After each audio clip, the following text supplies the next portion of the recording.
It was a typical Tuesday morning at the restaurant El Corazon de Mexico, located in the bustling heart of Mexico City. Amid the aroma of freshly brewed coffee and the clatter of dishes in the kitchen, Paloma Hernandez moved with the grace of someone who had perfected the art of waiting tables over the past 8 years of her life. At 34, Paloma possessed that serene beauty that only comes with experience and resilience. Her brown eyes reflected a mix of fatigue and determination, while her black hair was always perfectly tied back in a bun that never unraveled, no matter how hectic the day. She wore the restaurant's traditional uniform, a white blouse embroidered with red flowers and a navy blue skirt that fell just below her knees. "Paloma! Table 5 needs more tortillas," shouted Don Roberto from the kitchen, the 60-year-old cook who had been like a father to her since she started working there. The restaurant was small but cozy, with only 20 tables spread out in a space that permanently smelled of spices and fresh masa. "On my way, Don Roberto," she replied, skillfully balancing 3 plates on her left arm while carrying a pitcher of water in her right hand. This was her reality, a constant ballet between tables, hungry customers, and a smile that never wavered, even if inside she felt exhausted. Paloma lived alone in a small 1-bedroom apartment in Roma Norte. Every peso she earned was carefully managed: rent, utilities, food, and the little she could save for someday, maybe, opening her own business. She had studied business administration at a public university, but life had taken her on a different path when her mother fell ill and urgently needed money for medical treatments. "Excuse me, miss," said an older man sitting at table 3. "Could you bring me the check, please? I have an important meeting in half an hour." "Of course, Mr. Ramirez. I'll bring it right away," Paloma replied, remembering perfectly that this customer came every Tuesday and always ordered the same thing: huevos rancheros with black coffee, no sugar. This was one of the things Paloma's regulars appreciated most: her incredible memory for details. She knew everyone's preferences, remembered children's birthdays, asked about sick relatives, and always had a kind word for those who needed it. In an increasingly impersonal world, El Corazon de Mexico had become a haven of human warmth, and Paloma was the heart of that heart. As she prepared Mr. Ramirez's bill, she couldn't help but think about her own situation. At 34, many of her friends were already married, had children, their own homes. She, on the other hand, was still fighting day by day, without a stable partner, no kids, with dreams that seemed further and further away. "Don't worry, Mija," her mother had told her the previous Sunday during their weekly call. "God has special plans for strong women like you. Your moment will come when you least expect it." Her mother, Dona Carmen, lived in Puebla with her younger sister, Maria Elena, who had married young and already had 3 children. Paloma sent money every month to help with her mother's medical expenses, as she suffered from diabetes and needed costly medications. It was a responsibility she carried with love, but one that also limited her life choices. "Paloma dear," said Dona Esperanza, the restaurant's owner, a 65-year-old woman with a heart of gold and iron hands for running the business, "I need you to stay an extra hour today. Rosa called in sick, and we need to cover the afternoon shift." "Of course, Dona Esperanza.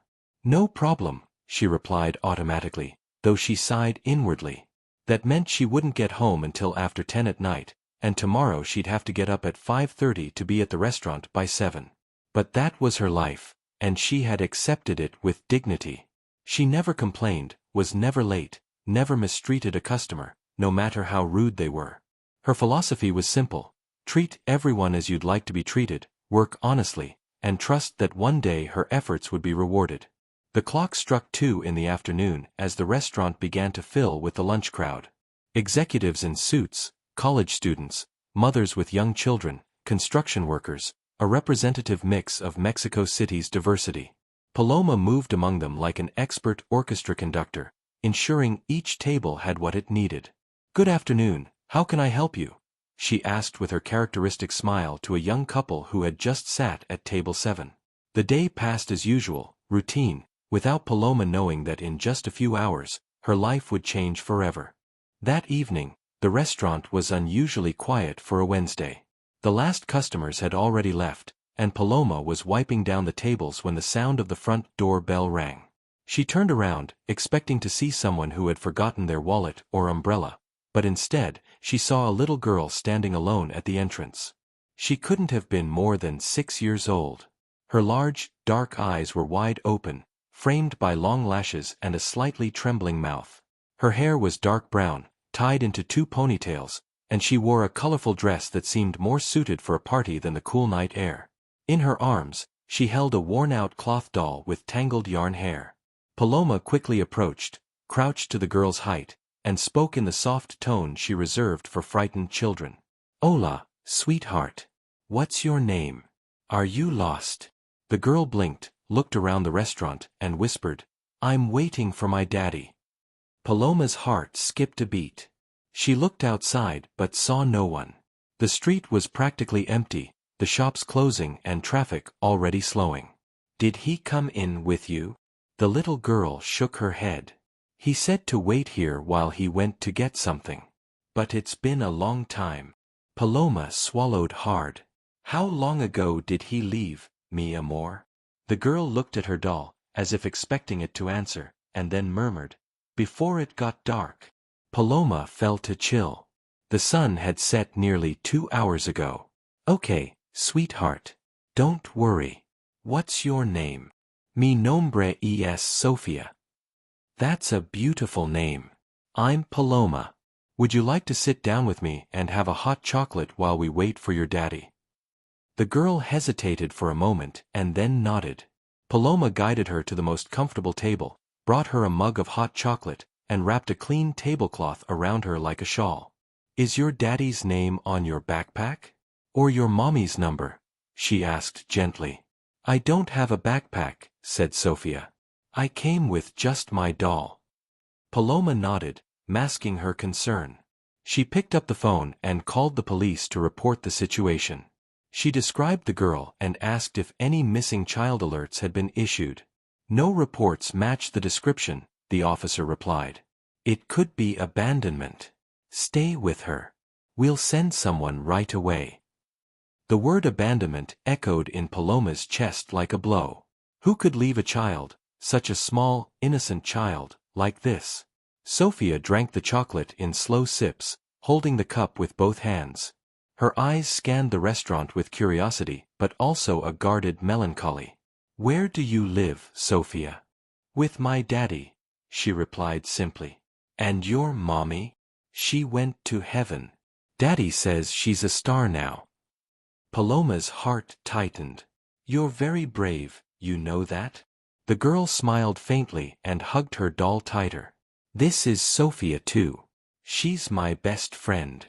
Paloma felt tears welling up but held them back. Half an hour later, the police arrived. A female officer approached the girl kindly, asked her a few questions, and gently took her hand.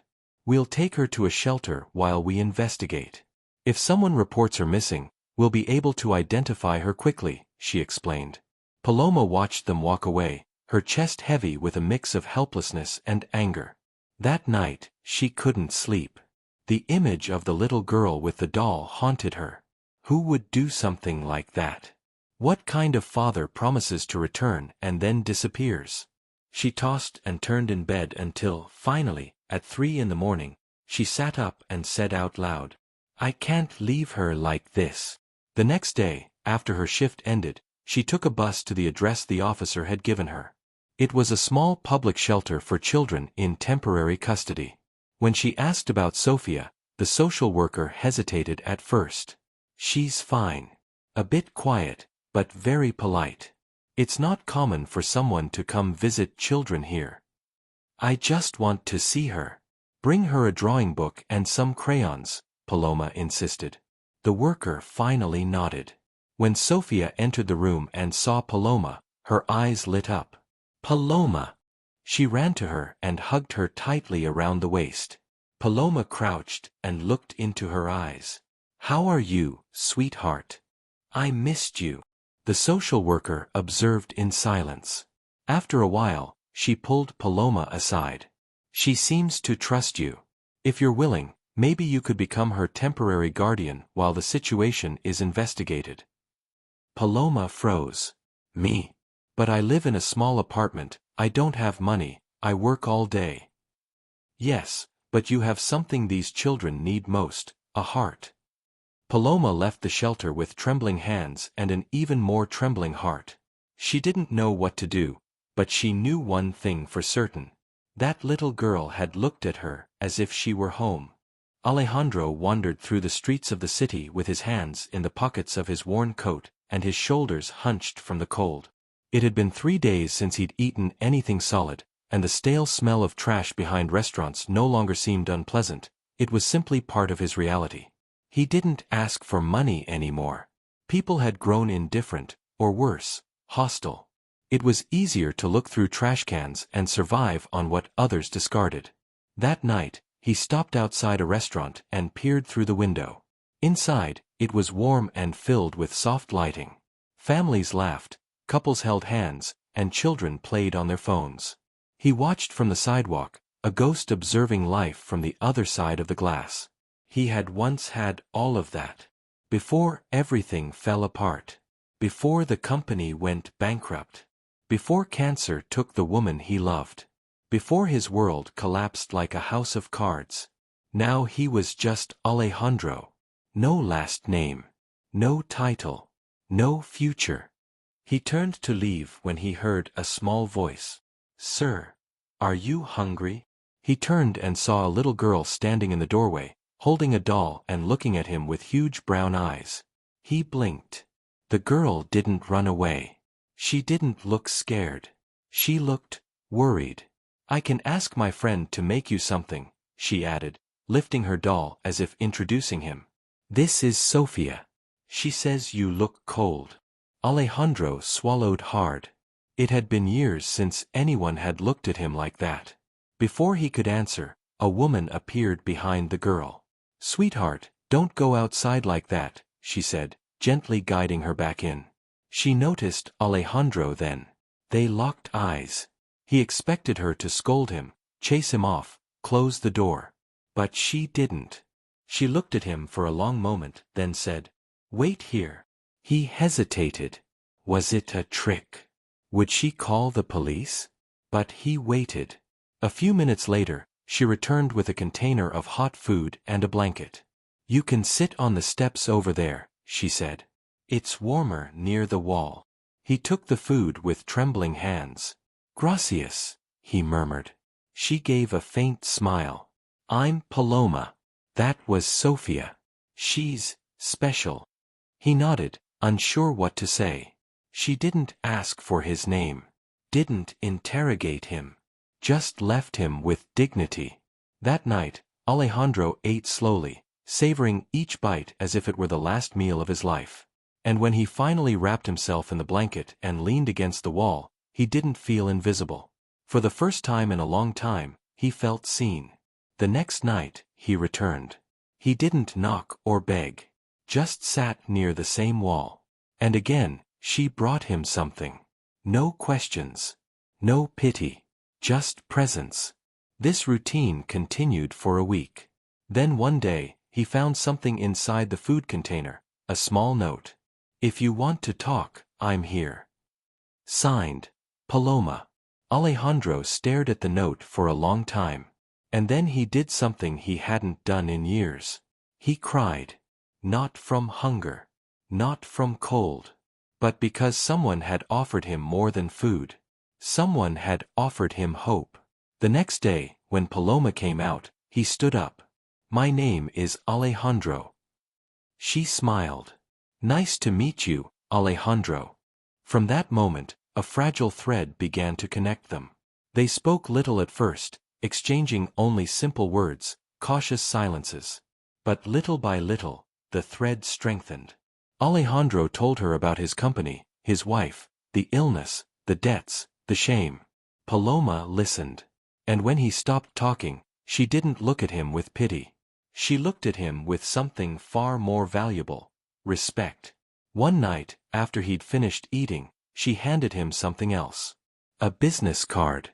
"I know a friend who runs a community kitchen. They're looking for someone to help with cleaning and deliveries. It's not much, but it's something." Alejandro hesitated. He hadn't worked in years. He wasn't sure he could.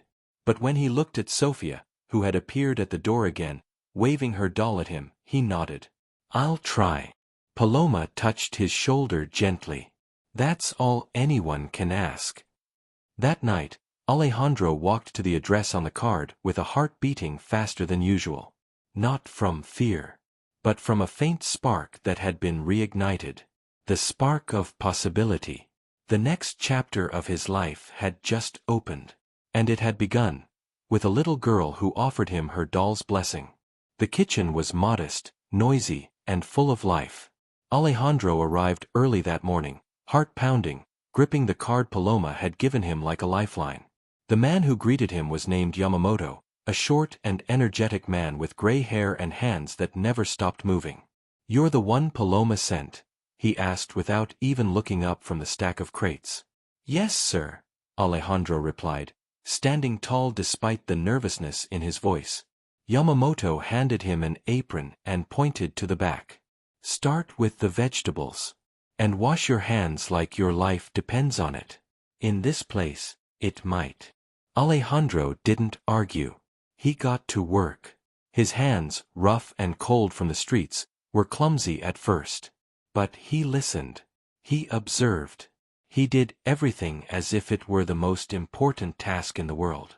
Because for him, it was. Hours passed, the sun rose high, and his muscles ached. But he didn't stop. Yamamoto watched. Said nothing. Just nodded now and then. At the end of the shift, the old man approached him. "You're not useless," he said bluntly. "Come back tomorrow." Alejandro smiled. It wasn't praise, but it was hope. And that was enough. That night, he returned to his usual spot outside the restaurant. Paloma came out, as always. "How did it go?" she asked. Alejandro couldn't hide his grin. "I'm not useless." She laughed, warm and genuine. "I could have told you that from day one." They talked for a while, longer than usual. Paloma didn't ask unnecessary questions. She didn't rush. She simply existed beside him, offering something far rarer than charity, connection. That night, Alejandro didn't sleep on the street. Yamamoto had let him rest in the storage room after the shift, offering a thin mattress and a pillow that smelled like onions. To Alejandro, it smelled like salvation. He closed his eyes and whispered, "Thank you." To Paloma. To Yamamoto. To the universe. To life. For not giving up on him. Days turned into weeks. Alejandro became part of the kitchen crew. He learned to slice vegetables with speed, clean counters with precision, and deliver food to shelters with a quiet humility. Yamamoto was strict, but fair. "You don't have to be fast," he said one day, "just don't be lazy." Alejandro took it to heart. His back hurt less now. His hands no longer trembled from cold or weakness. He was eating regularly, sleeping indoors, feeling human again. Each night, he'd still pass by Paloma's restaurant. Sometimes just to wave. Sometimes to bring her flowers he rescued from the market trash bins, always choosing the ones that still had life in them. She never said anything, just smiled. And smiled deeper each time. One afternoon, Yamamoto called him aside. "I hear you were some big shot once," he said, handing Alejandro a box. "Not anymore," Alejandro answered, shrugging. "Doesn't matter. What matters is what you're doing now." He pointed to the kitchen. "These people eat because of you. You're part of something again. That's worth more than titles." Alejandro looked down at the box. Fresh produce, destined for a church shelter. He nodded. "I won't forget that." Yamamoto grunted. "Good. Now go. And don't drop the tomatoes this time." Alejandro laughed. He hadn't laughed in a long, long time. That evening, Paloma wasn't outside. Nor the next. Nor the next. Alejandro grew worried. On the fourth night, he gathered the courage to knock on the door. The waiter recognized him and let him in. "Paloma's in the hospital," he said, his voice hushed. "It was sudden. A heart issue, I think." Alejandro's world tilted slightly. He didn't wait. He ran. To the hospital. To the woman who had seen him when no one else did. When he arrived, they wouldn't let him in at first. "Only family," the nurse said. "I am," he answered without thinking. "I'm her. I'm a friend." The nurse hesitated, then relented. He entered the quiet room and found her sleeping. She looked pale, fragile. Not the strong woman who faced the world every day. He sat by her side and whispered, "You gave me back my life. Please don't leave me now." Paloma stirred. Her eyes fluttered open. "Hey," she said weakly. "Did you burn the soup again?" Alejandro chuckled through his tears. "I burned the onions this time." She smiled and reached for his hand. Neither of them spoke for a while. They didn't need to. Paloma recovered slowly. Alejandro visited every day, bringing food from the kitchen, reading to her, holding her hand when the pain was too much. One afternoon, she said, "You know what I see when I look at you now?" He raised an eyebrow. "A man who's becoming who he was always meant to be." He swallowed. "Because of you." She shook her head gently. "No. Because you chose to live again." Alejandro looked at her then, truly looked, and realized something that terrified and thrilled him. He was falling in love. Not with the woman who had saved him, but with the woman who had believed he could save himself. It started with a missed delivery. Paloma had ordered vegetables from the same vendor for months. Reliable. Always on time. But that morning, nothing arrived. She called. No answer. She texted. No reply. By noon, it was clear. The restaurant would not open that day. Sofia, sensing her mother's stress, stayed unusually quiet. "Maybe we can use what's left," she offered, pointing to a basket of overripe tomatoes and some wilting greens. Paloma smiled at the effort, but shook her head. "We don't have enough, querida." Then Alejandro appeared, carrying a crate. "Rescued from the kitchen," he said. "Some of it is still good. Want to see what we can make?" Paloma hesitated. Letting someone help felt like weakness. But Alejandro's presence wasn't imposing. It was steady. "Yes," she said finally. "Let's improvise." Together, they sorted the ingredients. Sofia joined, giggling as she tried to guess the names of herbs. They chopped, stirred, tasted.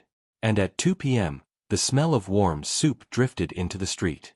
Curious passers-by stopped. Paloma, on instinct, offered small cups. One woman asked if she could buy a bowl. Paloma looked at Alejandro. He nodded. By evening, the pot was empty. And for the first time, improvisation had saved the day. But the relief didn't last. 3 days later, the refrigerator broke. Then the stove. Then a leak appeared in the ceiling. Paloma felt the weight building. Her hands trembled as she counted the bills. They didn't add up. Not even close. She tried not to cry. Tried to smile in front of Sofia. But Alejandro noticed. That night, he stayed after closing. They sat in silence, watching the rain through the window. "You're trying to hold everything together," he said. "I have no choice." "Yes, you do." She turned to him, eyes tired. "I'm not asking for a miracle, Alejandro. I'm not offering one," he replied gently. "Just don't carry it alone." He reached into his jacket and pulled out a small, worn envelope. Inside was a check. Paloma's eyes widened. "No. I can't accept that. You're not. You're letting me invest in something I believe in. But I trust you'll pay me back. Someday. When you're ready." Her voice cracked. "I've worked so hard to never owe anyone anything again." "This isn't a debt," he said. "It's hope." She looked at him, then at Sofia, who had fallen asleep at the table with crayon marks on her hands. Paloma took a deep breath. and accepted. The repairs began the next day. Alejandro came early, fixing what he could himself. Neighbors offered help. Donations arrived. Word spread. People began showing up not just for the food, but for the story. For the woman who had refused to give up. And the man who had returned from the shadows to stand beside her. But storms don't only come in the form of broken pipes or empty wallets. Sometimes, they come in sharp words. One night, after a long day, Paloma overheard two customers whispering. She lets him hang around too much. Probably feels sorry for him. She could do better. Paloma froze. The pain was swift, unexpected. Not because of their judgment, but because a part of her believed it. When Alejandro returned with more napkins, she was distant, cold. He noticed. Did something happen? No. Paloma. I just need space. He nodded, but his eyes dimmed. He left earlier than usual. That night, Paloma sat alone. The silence was deafening. Sofia came and placed a drawing in her lap. It showed 3 stick figures, a girl, a woman, and a man with messy hair. All smiling, holding hands. She had written, "My family." Paloma felt tears rise. Was she pushing away the very thing she needed most? She closed the restaurant early and walked. No direction. Just the rhythm of her footsteps and her thoughts. Eventually, she found herself at the community kitchen. The lights were still on. Inside, Alejandro was cleaning. He looked up as she entered. "I'm sorry," she said. He waited. "I heard people talking, doubting, judging." He nodded slowly. "And you believed them?"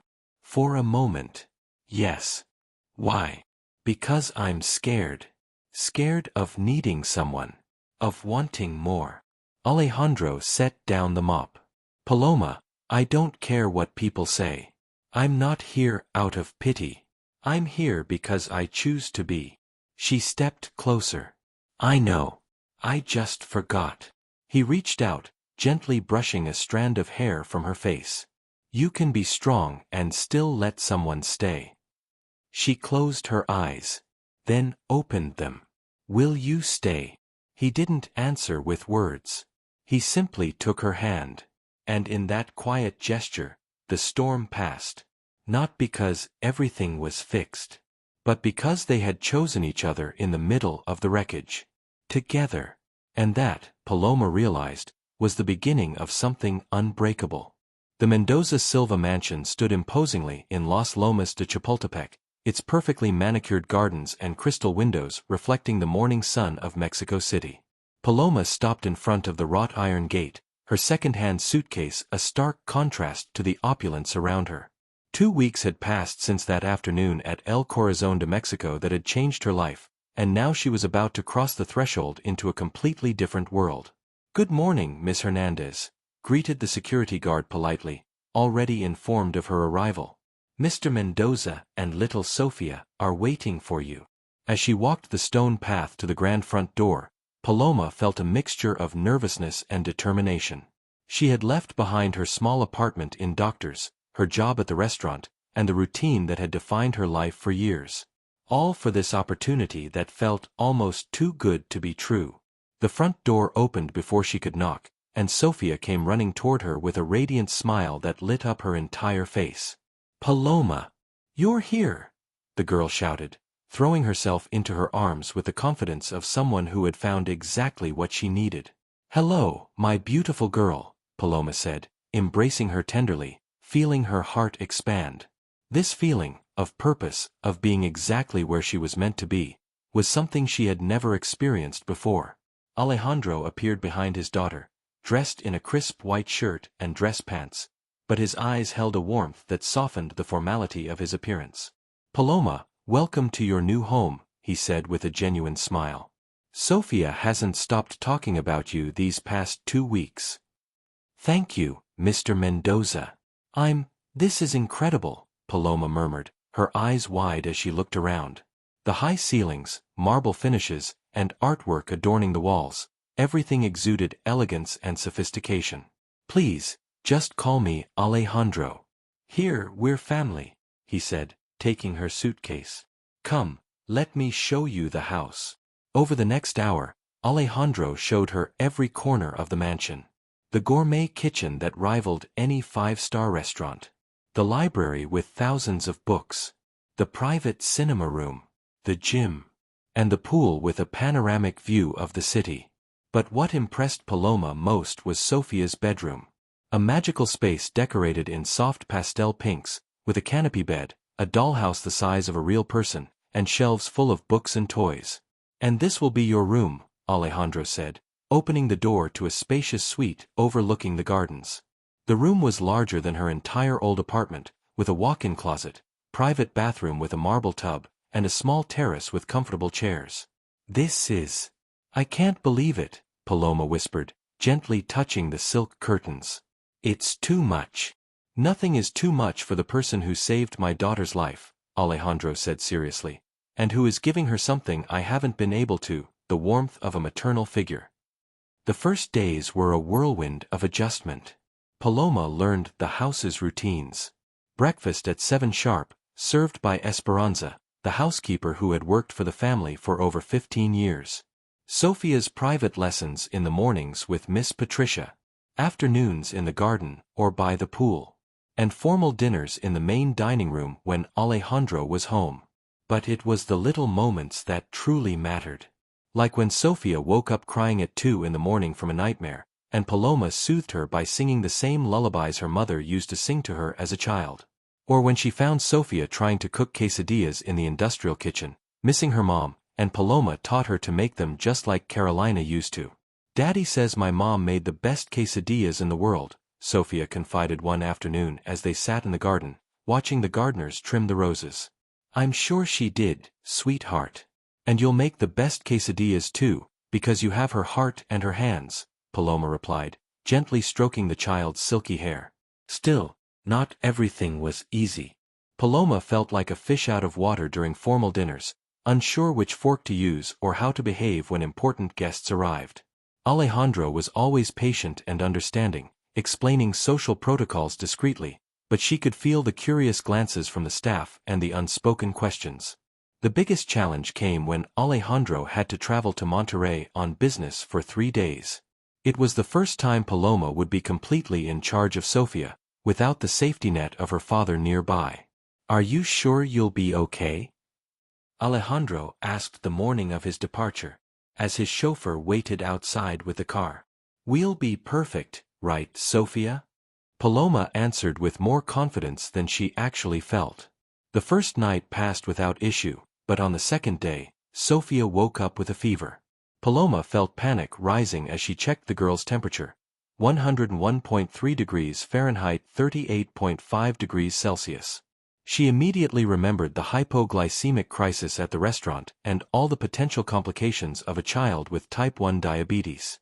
She quickly called Sofia's pediatrician, Dr. Ramirez, who asked her to bring the child to the private hospital where he practiced. During the ride in the family car, with Jorge driving as fast as traffic allowed, Paloma stayed calm on the outside and comforted Sofia, but inside she was praying everything would be all right. "Don't worry, sweetheart. It's just a fever. We're going to see the doctor and you'll feel better soon," she said, brushing the girl's hot forehead. At the hospital, after several tests, Dr. Ramirez confirmed it was just a common viral infection, unrelated to her diabetes. But he recommended keeping her under observation overnight to ensure her glucose levels stayed stable while her body fought the infection. Paloma stayed awake the entire night in a chair beside the hospital bed, monitoring every breath, every temperature change, every glucose reading. When she finally managed to reach Alejandro, who was in an important meeting, he immediately canceled all his plans and took the first flight back. He arrived at the hospital at 6 in the morning, hair disheveled and face filled with worry. He rushed into the room, and upon seeing Sofia sleeping peacefully with Paloma watching over her, he stopped in his tracks. "How is she?" he asked quietly. "Much better. The fever dropped during the night, and the doctor says we can take her home this afternoon," Paloma answered, with deep under-eye circles but a relieved smile. Alejandro approached the bed, kissed his daughter's forehead gently, then turned to Paloma with an expression she couldn't fully interpret. Something between gratitude, admiration, and something even deeper. "Thank you," was all he said, but the intensity in his voice said everything words couldn't. That experience marked a turning point. Paloma had proven, to both herself and Alejandro, that she wasn't just an employee caring for a child for money. She was someone who genuinely loved Sofia as if she were her own daughter. Someone willing to stay up all night, face her fears, and put the child's needs above her own. When they returned home that afternoon, Sofia ran to her room to play, fully recovered. But Alejandro stayed with Paloma in the living room. "Paloma," he began, sitting across from her. "I want you to know that what you did these past few days, that goes beyond any job. That's what a mother does." The words touched something deep in Paloma's heart. For years, she had felt a void, a sense that something fundamental was missing in her life. She had never imagined that something might be motherhood, especially with a child she hadn't given birth to, but loved as if she had grown in her own womb. "She's become very important to me," Paloma admitted, eyes filling with tears. "I didn't know it was possible to love someone so much, so quickly." "I did," Alejandro replied softly. And for a moment, Paloma wondered if he was talking only about Sofia. The first social event Paloma had to attend as part of the Mendoza family was a charity dinner at the Club de Industrials, one of the most exclusive places in Polanco.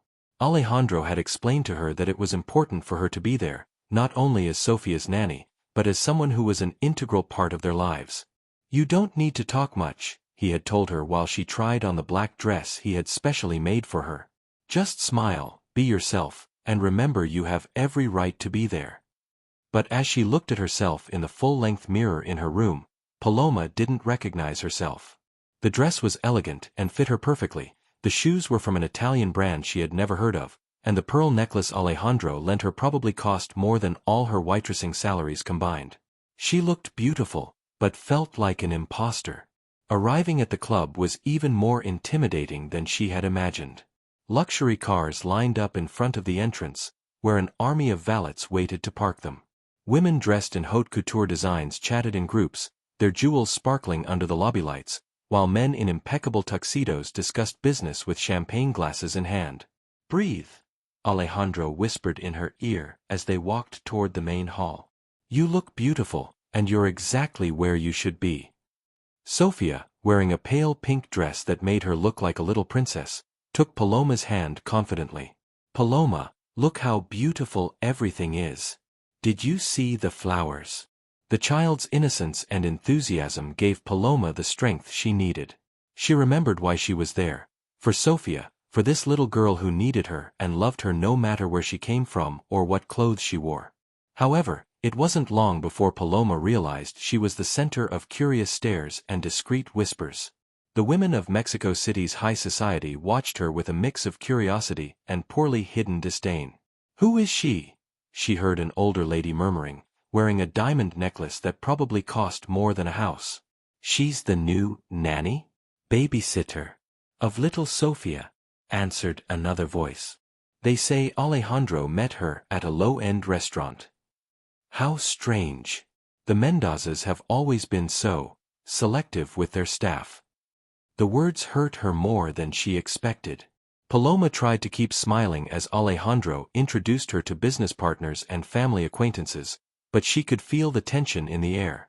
The situation worsened when they met Beatriz Villanueva de Morrison, a woman in her 50s who clearly considered herself the unofficial queen of this social circle. She had been a close friend of Carolina, Alejandro's late wife, and obviously did not approve of Paloma's presence. "Alejandro dear," Beatriz said with a smile that didn't reach her eyes as she gave him 2 ceremonial kisses. "You look very well. And this must be the new employee." The word employee was pronounced with a tone that made clear exactly what she thought of the situation. "Beatriz, this is Paloma Hernandez. She's helping us with Sofia," Alejandro replied politely, but Paloma noticed the tension in his jaw. "How interesting," Beatriz murmured, looking Paloma up and down as if she were a curiosity in a museum. "And where are you from, dear?" "From the doctor's neighborhood," Paloma answered, chin held high, refusing to feel ashamed of her origins. Oh, how authentic, Beatrice said with a condescending smile. Alejandro, I hope you know what you're doing. Carolina was always so careful about the influences around Sofia. The comment was like a slap. The invocation of Carolina's name, the suggestion that Paloma could be a bad influence for Sofia, the implication that she wasn't good enough for this family, all combined into a moment of public humiliation that made Paloma want to run away. But before she could respond, a clear little voice rose from below. Mrs. Beatrice. Sofia exclaimed enthusiastically. Have you met Paloma? She's the best. She taught me how to make quesadillas like my mommy used to, and when I had a fever she stayed up all night taking care of me, and she reads me stories with different voices for all the characters, and— Sofia, my love, Beatrice interrupted with a forced smile. It's good you have help. It's not help, protested Sofia with the brutal honesty only children have. It's family. Dad says Paloma is part of our family now. The uncomfortable silence that followed seemed to stretch on forever. Beatrice looked alternately at Sofia, at Paloma, and at Alejandro, as if processing this information. Well, she finally said. How modern. The rest of the evening passed in a haze of superficial conversations and curious glances. Paloma smiled, nodded at the appropriate moments, and tried to ignore the whispered comments that occasionally reached her ears. Quite attractive, one must admit. But imagine, from domestic service. Poor Sofia, she needs a proper mother figure. Alejandro can do whatever he wants, of course, but Carolina must be turning over in her grave. When they finally returned home that night, after Sofia had fallen asleep in the back seat of the car, Alejandro broke the silence. Paloma, I'm very sorry about tonight. Beatrice can be complicated. She and Carolina were very close, and I think she feels she has to somehow protect my wife's memory. You don't have to apologize, Paloma replied, looking out the window at the passing city lights. I understand. I'm different from what they're used to. I come from a different world. That doesn't make you any less valuable. That doesn't make you any less worthy of respect, Alejandro said firmly.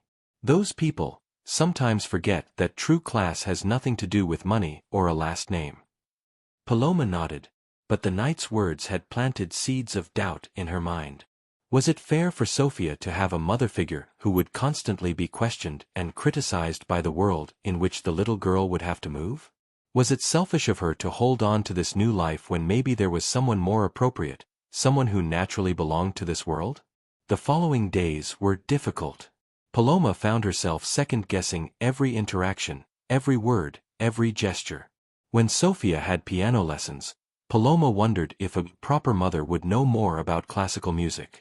When the girl asked questions about art history while visiting museums, Paloma felt inadequate for lacking formal education.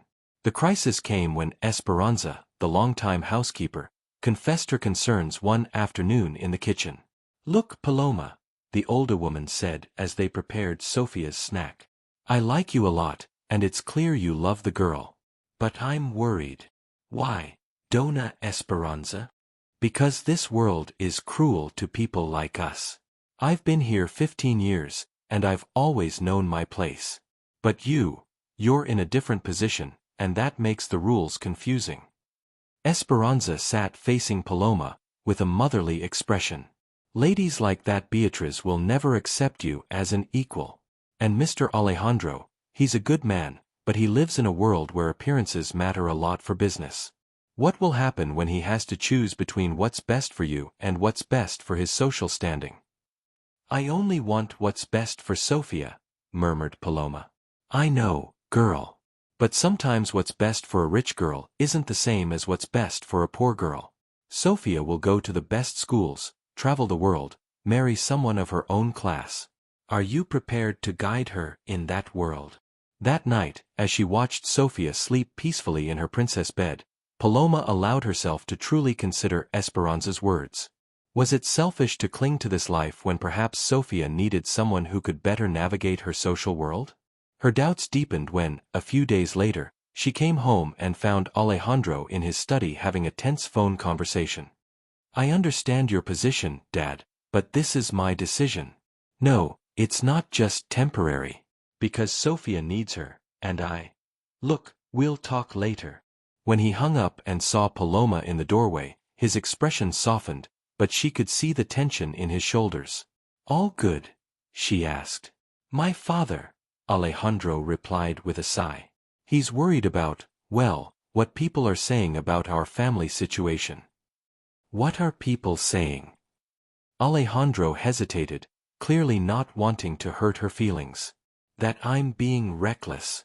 That Sofia needs a more appropriate mother figure for her social position. That this could negatively affect the company's business relationships." Each word was like a stab. Paloma nodded slowly, feeling the fairy tale world she had built in her mind crumble. "Maybe they're right," she said softly. "No," Alejandro replied vehemently. "They're not right. Sofia has never been this happy. You give her something no amount of formal education or social connections can provide, genuine, authentic love. But if it's going to affect your business, if it's going to make things difficult for Sofia in the future—" "Paloma, look at me," Alejandro said, stepping closer. "My daughter is happy. Truly happy for the first time in 3 years. Do you think I'm going to sacrifice that for the opinion of people who value appearances over authenticity?" His words were comforting, but Paloma could see the real worry in his eyes. This situation was affecting him more than he wanted to admit. That night, after everyone was asleep, Paloma went out to her bedroom terrace and called her sister Maria Elena. "Sis, I need to talk to you," she said when Maria Elena answered. For the next hour, she told her everything. The disdainful looks, the hurtful comments, the Mendoza family's concerns, her own doubts about whether she was being selfish. "Oh, Paloma," Maria Elena said after hearing everything. "Do you know what I think?" "What?" "That you're letting jealous people make you doubt something beautiful. That girl needs you, and you need her. If Dad really thought you were doing harm, he would have asked you to leave already." "But, Maria Elena, you don't know how this world is. They're so different from us." "So what? Does their money make them better people? Does their expensive education make them better parents? You saved that girl, Paloma. And not just at the restaurant. You're saving her every day by giving her the love she needs." After hanging up, Paloma stayed on the terrace looking at the city lights. She knew Maria Elena was right about many things, but she also understood the complexity of her situation. It wasn't just a matter of love, it was a matter of worlds colliding, social expectations, a future full of uncertainties. The next morning, during breakfast, Sofia asked a question that changed everything. "Paloma," she said while eating her chilaquiles, "why were you crying last night?" Paloma was surprised. "How do you know I was crying, my love?" "Because I saw the light on your terrace very late, and this morning your eyes are swollen like when I cry a lot." The child's direct observation completely disarmed her. Alejandro, who was reading the newspaper, looked at her with concern. "I was thinking about some things, my girl. Are you sad because Mrs. Beatriz was mean to you at the party?" The innocence with which Sofia had grasped exactly what had happened made Paloma feel a lump in her throat. "A little bit, yes." Sofia put down her fork and went over to hug Paloma. "Don't mind her, Paloma. She was mean to my mommy too. She always told her she should do things differently. My mommy told me jealous people say mean things because they're not happy." The wisdom of those words, coming from a 7-year-old girl, was like a ray of light piercing through the clouds of doubt that had been darkening Paloma's heart. Alejandro also came over and placed his hands on both their shoulders. "Sofia is right," he said softly. "And I want you to know something, Paloma. I don't care what people say. I don't care if I have to fight with my father, with business partners, or with all of Mexico City society. You are part of this family, and we will face any storm that comes together." At that moment, with Sofia's arms around her neck and Alejandro's comforting words ringing in her ears, Paloma felt something that had been missing during those weeks of doubt, the certainty that she belonged exactly where she was. The call came at 3 in the morning on a Tuesday in October, waking Paloma from a deep sleep. It was Esperanza, and her voice was filled with panic. "Paloma, come quickly to Sofia's room. Something is very wrong." Paloma jumped out of bed and ran down the hallway in her nightshirt and bare feet. Upon entering Sofia's room, she found the girl semi-conscious, sweating profusely and breathing irregularly. She immediately recognized the symptoms, another diabetic crisis, but this time much more severe than the one at the restaurant. "Where is Alejandro?" she asked as she checked Sofia's glucose monitor. The numbers were alarming, 45 milligrams per dl, dangerously low. "He's in Guadalajara. Won't be back until tomorrow night," Esperanza answered, hands trembling. Paloma felt a surge of responsibility and terror. This time there was no father nearby, no crowded restaurant to ask for help. It was just her, Esperanza, and a little girl whose life depended on the decisions she would make in the next few minutes. "Esperanza, call Dr. Ramirez right now. Tell him this is a severe emergency," Paloma ordered as she searched for Sofia's emergency kit. "And then call Jorge to bring the car." While Esperanza made the calls, Paloma focused on applying the emergency protocol she had obsessively learned after the first incident. Glucose gel under the tongue, recovery position, constant monitoring of vital signs. "My girl, stay with me," she whispered to Sofia, stroking her sweaty forehead. "We're going to the hospital, but I need you to fight." "I know you can." Dr. Ramirez called back within 5 minutes. "Paloma, based on the symptoms you describe, we need to take her to the hospital immediately. Have you tried the glucose gel?" "Yes, doctor. I applied it 3 minutes ago, but she hasn't reacted." "Good. Bring her to Hospital Angeles immediately." "I'm on my way." "And Paloma, stay calm. You've done exactly the right thing." The trip to the hospital was the longest half-hour of Paloma's life. Jorge, the family driver, drove with the urgency of someone who had known Sofia since birth, while Paloma held the girl in her arms, monitoring her breathing and talking to her constantly to keep her conscious. "Remember when you taught me to build sandcastles in the pool?" she said. "And how we laughed when it all fell because we used too much water. Stay awake, my love. We have to finish that castle." At the hospital, everything turned into a whirlwind of medical activity. Doctors, nurses, machines beeping, medical orders Paloma didn't fully understand but knew were critical to save Sofia's life. Dr. Ramirez arrived shortly after and took control of the situation. "Is she the mother?" a nurse asked, pointing at Paloma. Paloma hesitated for a moment, knowing technically she wasn't, but Dr. Ramirez answered for her. "Yes, for all medical and legal purposes, she is the one in charge of the girl," Dr. Ramirez said authoritatively. For the next 4 hours, Paloma didn't leave Sofia's side. She held her hand as the doctors worked to stabilize her glucose levels, sang lullabies when the girl woke confused and scared, and prayed to every saint she could think of to bring her through this crisis. At 7 in the morning, the news Paloma had been waiting for finally arrived. "The worst is over," Dr. Ramirez informed her with a relieved smile. "Her levels have stabilized, and all vital signs are normal. It was severe hypoglycemia, probably caused by a combination of factors. She skipped her snack last night, had more physical activity than usual yesterday, and is possibly developing a cold that altered her metabolism." Paloma felt her knees tremble with relief. "Is she going to be okay?" "Perfectly fine, thanks to your quick and proper response. If you had taken an hour longer to bring her or hadn't applied the correct protocol, we could be talking about much more serious consequences." It was at that moment that Alejandro arrived running through the hospital corridors. He had cancelled all his meetings in Guadalajara and taken the first available flight as soon as Esperanza called him to inform him of the emergency. "How is she? Where is she?" he asked desperately, his hair disheveled and still dressed in the clothes from the night's meeting. "She's fine," Paloma assured him immediately. "The danger has passed. The doctor says she will be perfectly fine." Alejandro looked at her for a moment that seemed eternal, then did something completely unexpected. He hugged her. Not a formal thank you hug, but a desperate embrace, full of relief and gratitude and something deeper neither of them was ready to name. "Thank you," he murmured against her hair. "Thank you for saving my daughter." Again. When they finally pulled apart, both had tears in their eyes. "Dad," a small voice said from the hospital bed. Sofia was awake, with a weak but genuine smile. "My princess," Alejandro said, running to the bed to take her hand. "How do you feel?" "Better. Paloma took care of me all night. She sang me the frog song and told me the ugly duckling story 3 times.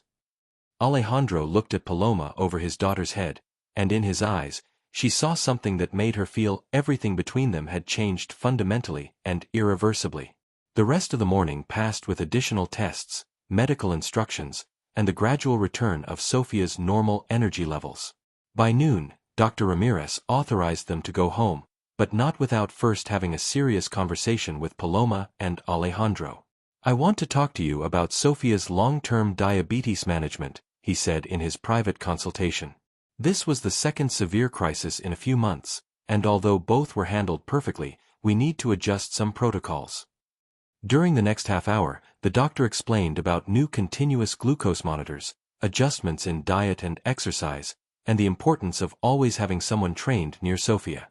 "Doctor," Paloma interrupted, "how qualified am I really? I mean, I've learned a lot these past months, but is it enough?" Dr. Ramirez smiled. "Paloma, in my 20 years as a pediatric endocrinologist, I've seen biological parents who don't handle diabetic crises half as well as you.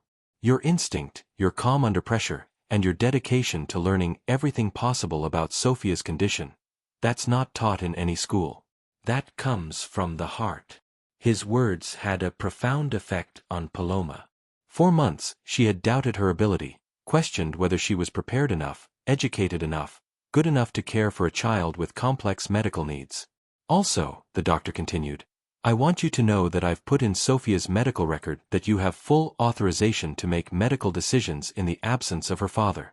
What you did last night, that is what makes a mother." Back home, Sofia fell asleep in the back seat, exhausted from the early morning ordeal. Alejandro and Paloma traveled in silence, each processing the events of the past hours. It was Alejandro who finally broke the silence. "Paloma, I need to tell you something." "Yes." "This morning, when I was on that plane back, I couldn't stop thinking about what would have happened if you hadn't been there. If we had hired a traditional nanny, someone who just kept a schedule and followed basic instructions." Paloma listened without interrupting. The Club de Industrials looked especially imposing under the midday sun. Paloma had carefully chosen her outfit, a conservative navy blue dress, moderate-heeled shoes, and the pearl necklace Alejandro had given her after their first social event. She wanted to project respect but also dignity. Roberto Mendoza Silva was already waiting for her in the club's private dining room. He was a man in his 70s, with completely white hair, a distinguished bearing, and gray eyes clearly inherited by Alejandro. His presence radiated the kind of authority that only comes from decades of running business empires. "Miss Hernandez," he said, standing politely as she approached. "Thank you for coming."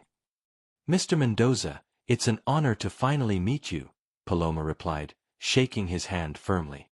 For the first few minutes, the conversation stayed on superficial topics: the menu, the weather, general comments about the city. But Paloma could feel that Don Roberto was evaluating her with every word, every gesture, every response. "I understand you had a very difficult morning yesterday with Sofia," he finally said, getting to the main point of their meeting. "Yes, sir. It was a complicated situation, but fortunately, everything turned out well." "Dr. Ramirez called me this morning," Don Roberto continued. "He told me what happened, how you handled the emergency. He said your response was exemplary." Paloma nodded, unsure exactly where this conversation was headed. "He also told me something more interesting," the older man went on. "He told me that in his 20 years as a doctor, he had never seen anyone who wasn't a biological parent show the kind of instinctive dedication you demonstrated last night." "Mr. Mendoza," Paloma began, but he raised a hand to stop her. Please, let me finish. Paloma. May I call you Paloma? Of course. Paloma, I'm going to be completely honest with you.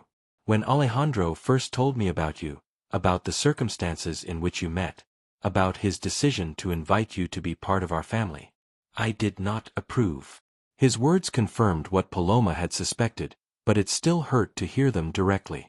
I thought my son was making an emotional decision after years of pain over Carolina's death. I thought he was confusing gratitude with something more permanent. Don Roberto took a sip of his coffee before continuing.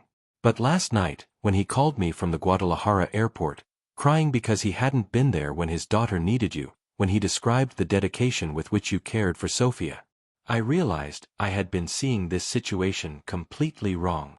Paloma felt her heart race but stayed silent. Do you know what is most important for a man like me, Paloma? Family. Business, money, social status, all of that can be lost tomorrow. But family, genuine love, true dedication, that is the only thing that really matters. The older man leaned forward, looking her directly in the eyes. My granddaughter has been happier these past months than she has been since her mother died. My son, for the first time in 3 years, has hope in his eyes. And you have shown that true love has nothing to do with last names or bank accounts. Paloma felt tears welling in her eyes. Mr. Mendoza, I was wrong about you, Paloma. And I want to apologize.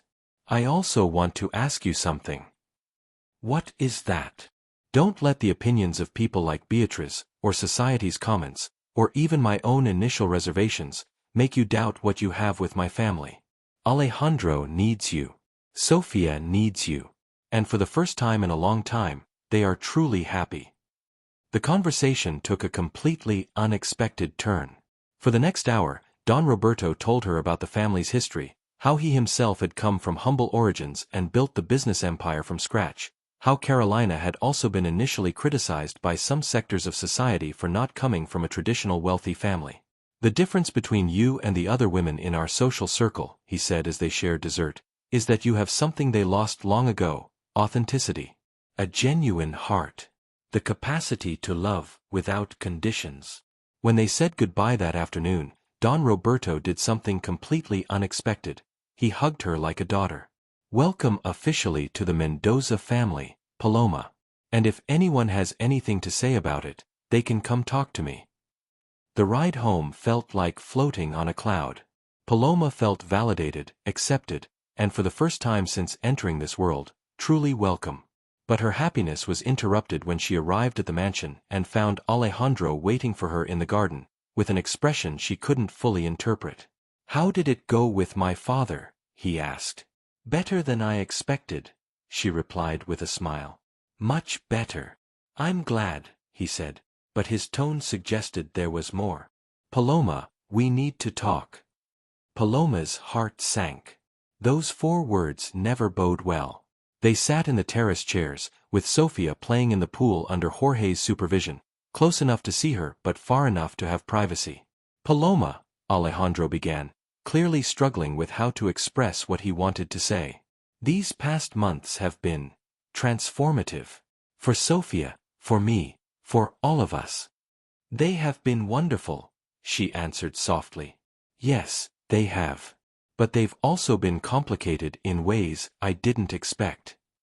Paloma felt a knot of anxiety form in her stomach. What do you mean? Alejandro stood and walked toward the terrace railing, giving her his back. Paloma, I'm falling in love with you. The words were said so softly that for a moment she thought she had imagined them. What did you say? He turned around, and in his eyes she saw a vulnerability she had never seen before. I'm falling in love with you, he repeated more clearly. And that complicates everything. Paloma felt the world wobble around her. For months she had tried to ignore the moments of tension between them, the looks that lasted a second too long, the way his presence made her feel whole in a way she had never experienced. Alejandro. No, he said, raising a hand. Let me finish. I know this is complicated. I know you came here to care for Sofia, not for this. I know your life already changed radically once, and I have no right to ask you to change it again. He approached her, kneeling in front of her chair. But Paloma, these months with you have been the happiest I've had since Carolina died. Not just because you're incredible with Sofia, but because you make me feel alive again. Paloma was overwhelmed by a wave of conflicting emotions. Love, fear, confusion, hope, all mixed in a whirlwind that left her speechless. Me too, she finally murmured. I'm falling in love with you too. The mutual confession floated between them like something fragile and beautiful and terrifying. But, Alejandro, she continued, this changes everything. What will happen if things don't work out between us? What will happen to Sofia? She already lost a mother, I can't risk her losing me too. I know, he answered. I've been thinking the exact same thing. That's why we need to talk about this. We need to be very careful about how we handle this situation. He sat in the chair next to hers. Paloma, I don't want to pressure you. I don't want you to feel like you have to reciprocate my feelings to keep your place in this family. Your relationship with Sofia is independent of anything that may or may not happen between us. But what do you want? She asked directly. Alejandro looked at her with an intensity that made her feel as if he could see straight into her soul. I want everything, he said simply. I want us to be a real, complete family. I want to wake up every morning knowing you're there not just for Sofia, but for me too. I want to build a life with you, face everything that comes together. His words touched something deep in Paloma's heart. It was everything she had dreamed of but never dared to hope for. But I also know it's a lot to ask, he continued. It's asking you not just to change jobs, but to completely change your life. It's asking you to become not only Sofia's mother, but my wife, the lady of this house, someone who will be under constant scrutiny from a society that has already shown to be cruel to you. Alejandro, Paloma said softly, do you know what your daughter told me last night when she was worried about the meeting with your father? What did she say? She told me that families take care of each other. That I was already part of her family. Paloma stood and walked toward him. Since I was a child, I dreamed of having a family. A real family, where love was more important than anything else. I never thought I'd find it this way, under these circumstances, but... She approached him, putting her hands on his cheeks. But here we are. And yes, it's scary. Yes, it's going to be complicated. Yes, people will talk and judge. But Alejandro, I love you too. And I love Sofia as if I had grown in my own womb. And if you're willing to face all that with me, then I'm ready to say yes to everything. The kiss they shared was soft, tentative at first, then more passionate as they both realized they had finally crossed the line they had been carefully avoiding for months. When they pulled apart, both had tears in their eyes. Are you sure? He asked. Completely sure, she replied. Paloma! Dad! Sofia shouted from the pool. Why are you crying? Did something bad happen? They both laughed, quickly wiping away their tears. No, my love, Paloma shouted back.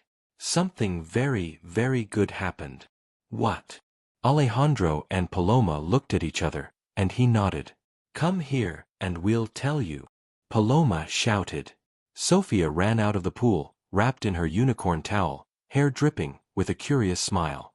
What happened? She asked as she reached them. Alejandro knelt to her level. Sofia, how would you feel if Paloma wasn't just part of our family as your caregiver, but really your mom? The girl's eyes lit up like stars. Really? Like a real mom who stays forever? Forever, Paloma confirmed, kneeling too. Yes, yes, yes. Sofia shouted, throwing herself into a hug with both of them at once. I've always wanted to have a mom again. And I wanted it to be you. In that moment, embraced the three of them in the mansion garden with the afternoon sun gilding everything around them, Paloma knew she had found exactly where she belonged. It hadn't been the path she had planned, but it had been the perfect path for her. However, she knew the real challenges were just beginning.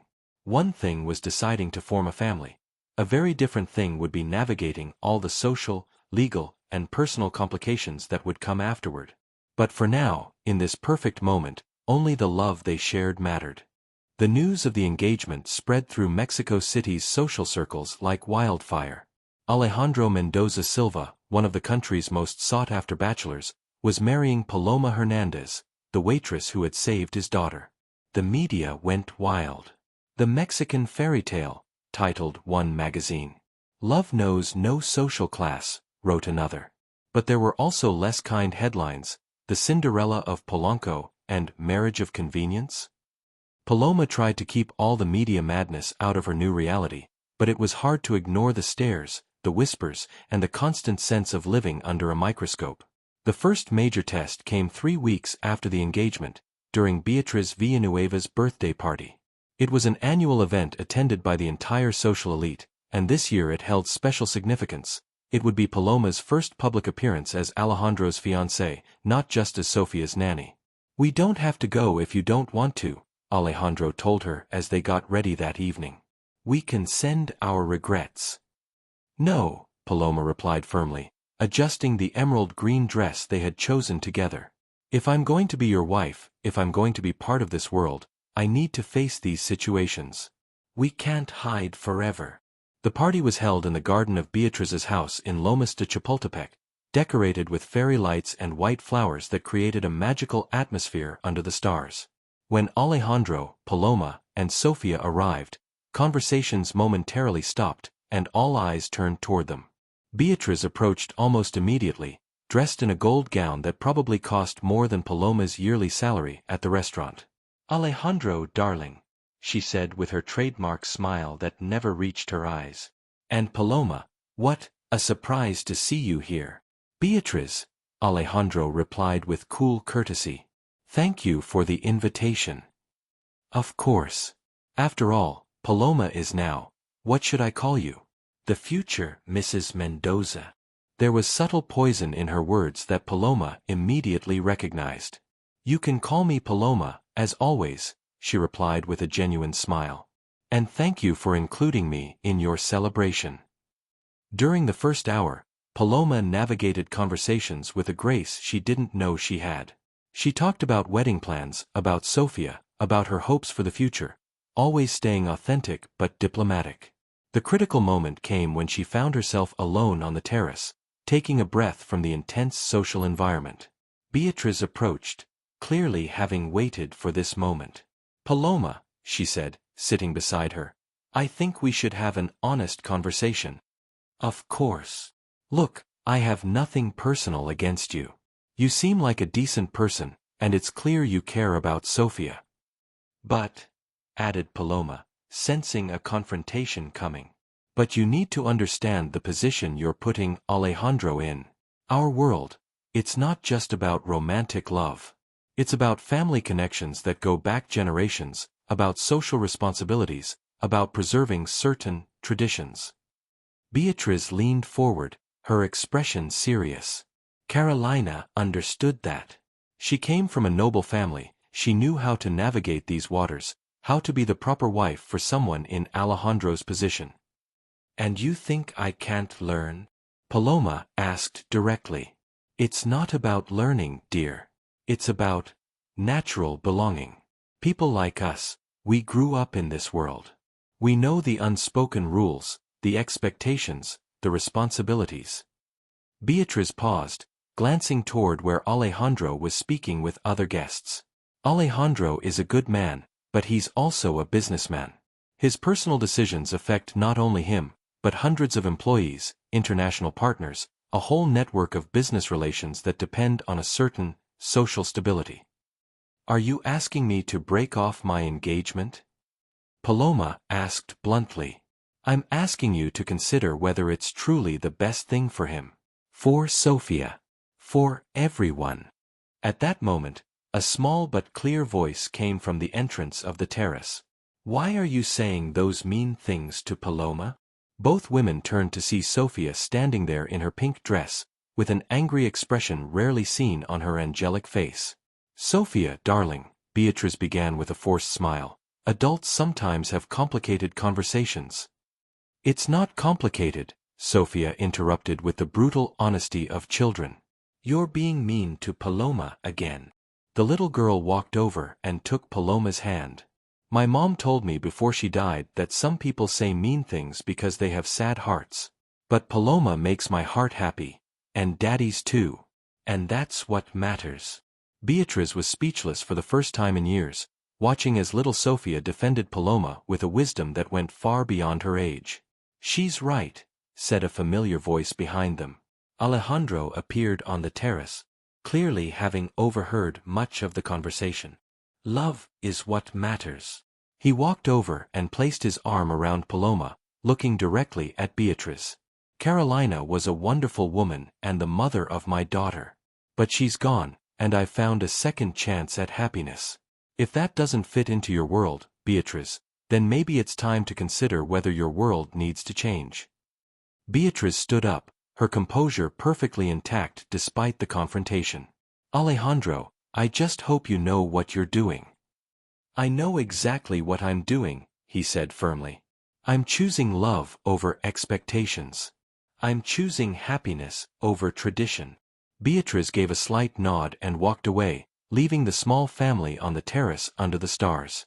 Did you hear everything? Paloma asked. Enough, Alejandro replied, kissing her forehead. And every word confirmed I'm making the right decision. Sofia hugged them both. Can we go home now? This party's not very fun. Alejandro and Paloma laughed, and together they walked toward the exit, leaving behind not just the party, but the last lingering doubts about their future together. 6 months later, in an intimate ceremony in the garden of the home they now shared, Paloma Hernandez became Paloma Mendoza. There were no hundreds of guests, no media coverage. Only those who truly mattered were present. Paloma's family, a few close friends, Sofia as the flower girl, and the love that had brought them together against all odds. As they exchanged vows, Alejandro whispered, "Forever, my love." And Paloma, with tears of joy in her eyes, replied, "Forever." Because sometimes, fairy tales really do come true. Not because the world changes to accommodate love, but because love is strong enough to change the world.